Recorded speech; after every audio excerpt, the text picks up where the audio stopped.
Good morning, welcome to Catex TV. My name is Frank Fortunato. Today is Thursday, October 2nd, 2014. You can follow us on Twitter at Catex TV.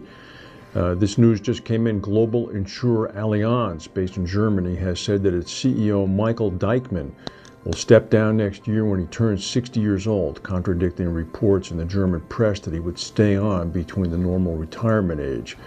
He's going to remain chairman of the board of management until May 6, 2015. He's going to be replaced, apparently, by Oliver Bate, who is currently responsible for the firm's global P&C division. Excuse me. Allianz, of course, owns PIMCO, the company that Bill Gross just left out in California.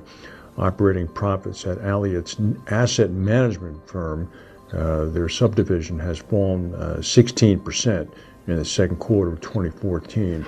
Mainly driven by third-party outflows from PIMCO. So that's big news that Deichmann is in fact stepping down. People had thought he was going to stay. Tensions in Hong Kong have rose a tiny bit more, believe it or not. The government has ordered the pro-democracy demonstrators to disperse as soon as possible. Police were seen unloading boxes of rubber bullets as well as CS tear gas, and including long boxes, which could include rifles.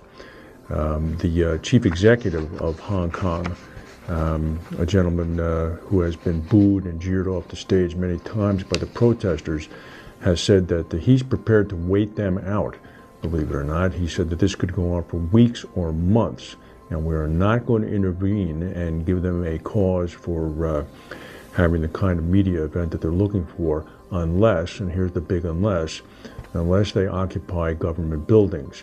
Right now they're camped out in front of government buildings in the government zone downtown, but they haven't begun to try to occupy the buildings. They have warned the protesters that should they try to occupy the buildings, they will be met with force. Texas health officials in the U.S. said today that as many as 80 people had contact with the Dallas Ebola patient at some time. This is a significant jump from the 18 people that the health authorities were saying yesterday had been exposed. 4 members of the patient's family have been ordered to stay at home. The patient's health is actually improving. Ascot and American International Group have unveiled the launch of AIG Ascot Re, a reinsurance platform that's going to be run out of Bermuda. Ascot Underwriting Bermuda is going to serve as the MGA of the new entity. It's going to begin writing assumed business on 1/1/15 on behalf of American International Reinsurance Company. AIG set up a reinsurance company about 18 or so months ago, and apparently this is the way they're going to feed it. They're going to work off this platform. Simone Kimberly, a underwriter who used to be with Ascot's London Treaty team, has transferred to Bermuda and is going to begin writing business for the platform. Here's an interesting news. Berkshire Hathaway, Warren Buffett's firm, has unveiled plans to enter the auto dealership market in the United States, further diversifying the conglomerate's operations. Buffett has agreed to buy Van Tuyl Group, the largest privately owned auto dealer in the United States. And they are large. They had $8 billion in revenue and 78 independently operated dealerships with more than 100 franchises in 10 states.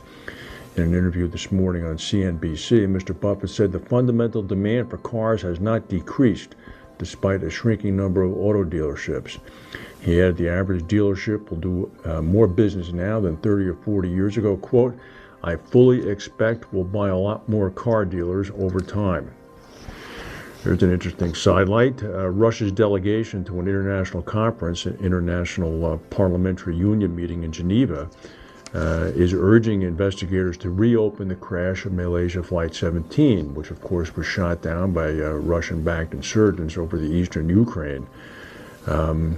Andrei Klimov, a member of the Russian delegation and deputy chairman of the International Committee of the Federation Council Upper Parliament House in Moscow, said in an interview published today that it's important to find out who is responsible for not closing the airspace over the dangerous area in the Donetsk region and ordering the plane to fly through it.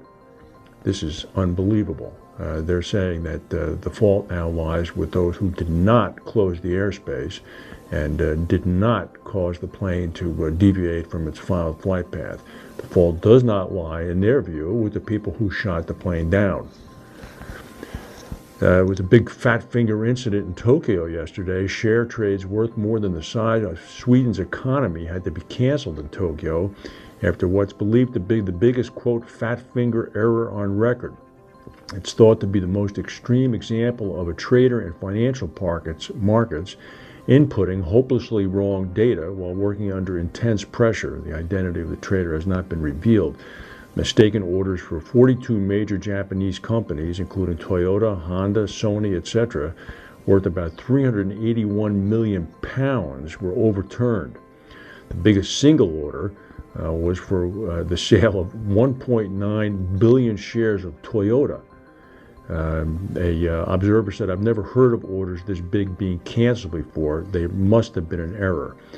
Observers said that because the mistaken order was a cancellation rather than a sale or purchase of shares, the financial fallout is expected to be limited. Thank goodness. What kind of insurance policy would have been triggered with that, and what kind of claims payout would have resulted? That's the news for today. If we have any breaking news, we'll come back and tell you. Thank you for watching, and we'll see you tomorrow.